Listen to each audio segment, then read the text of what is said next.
Have you ever wondered if time passes differently for you and for a friend on the other side of the world? Well, it does.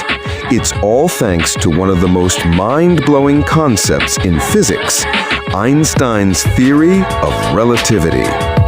This incredible idea tells us that time isn't a constant. It actually changes depending on how fast you're moving and how strong the gravity is around you. This is what we call time dilation. Imagine this: the faster you go, the slower time gets for you. It's wild, right? And it's not just about speed.